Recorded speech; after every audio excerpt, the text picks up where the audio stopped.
नमस्कार दोस्तों, आज हम सुनने वाले हैं एक ऐसी कहानी जो आपकी ज़िंदगी की सारी टेंशन ख़त्म कर देगा। चलिए स्टार्ट करते हैं।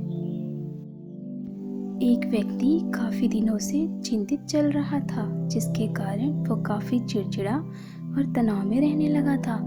वह इस बात से परेशान था कि घर के सारे खर्चे उसे ही उठाने पड़ते हैं। पूरे परिवार की जिम्मेदारी उसी के ऊपर है। किसी न किसी रिश्तेदार का उसके यहाँ आना जाना लगा ही रहता है। इन सारी बातों को सोच सोच कर वो काफ़ी परेशान होने लगा था। बच्चों को भी अक्सर डांट दिया करता था। उसकी पत्नी के साथ भी हमेशा उसके झगड़े चलते रहते थे। एक दिन उसका बेटा उसके पास आया और बोला, पिताजी मेरा स्कूल का होमवर्क करवा दीजिए। वह व्यक्ति पहले से ही तनाव में था, तो उसने बेटे को डांट कर भगा दिया। लेकिन जब थोड़ी देर बाद उसका गुस्सा शांत हुआ तो वह बेटे के पास गया तो देखा कि बेटा सोया हुआ है और उसके हाथ में उसके होमवर्क की कॉपी है। उसने कॉपी लेकर देखी और जैसे ही उसने कॉपी नीचे रखनी चाही, उसकी नज़र होमवर्क के टाइटल पर पड़ी। होमवर्क का टाइटल था, वे चीज़ें जो हमें शुरू में अच्छी नहीं लगती लेकिन बाद में वो अच्छी ही होती हैं। इस टाइटल पर बच्चे को एक पैराग्राफ लिखना था, जो उसने लिख लिया था। उस टाइटल को देखते हुए उसके मन में उसे पढ़ने की इच्छा जागी। उसने पढ़ना शुरू किया। बच्चे ने लिखा था, मैं अपने फाइनल एग्ज़ाम्स को बहुत धन्यवाद देता हूँ। शुरू में तो ये बिल्कुल अच्छे नहीं लगते, लेकिन उसके बाद स्कूल की छुट्टियाँ पड़ जाती हैं। मैं खराब स्वाद वाली कड़वी दवाइयों को बहुत धन्यवाद देता हूँ, क्योंकि शुरू में तो ये बिल्कुल कड़वी लगती हैं, लेकिन ये मुझे बीमारी से ठीक करती हैं। मैं सुबह सुबह चकाने वाली उस अलार्म घड़ी को बहुत धन्यवाद देता हूँ, जो मुझे हर सुबह बताती है कि मैं जीवित हूँ।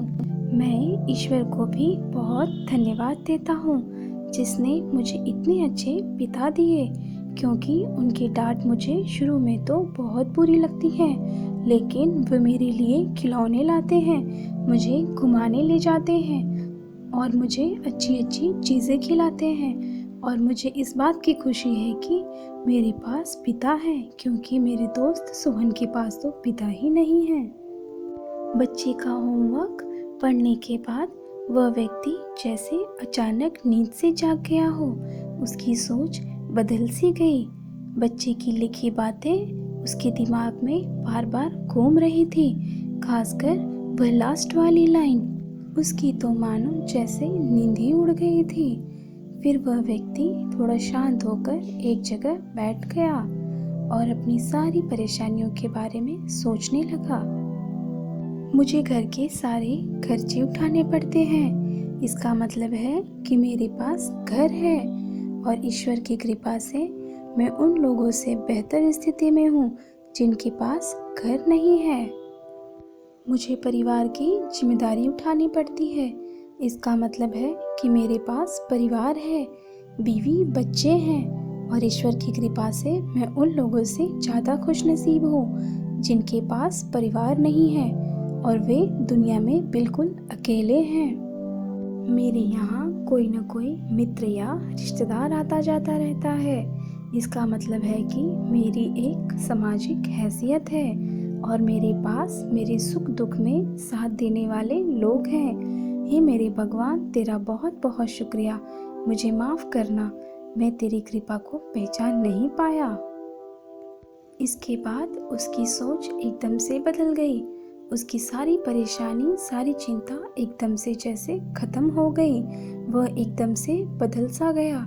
वह भागकर अपने बेटे के पास गया और सोते हुए बेटे को गोद में उठाकर उसके माथे को चूमने लगा और अपने बेटे को तथा ईश्वर को धन्यवाद देने लगा। तो मेरे दोस्तों, हमारे सामने जो भी परेशानियां हैं, हम जब तक उनको नकारात्मक नज़रिए से देखते रहेंगे तब तक हम परेशानियों से घिरे रहेंगे।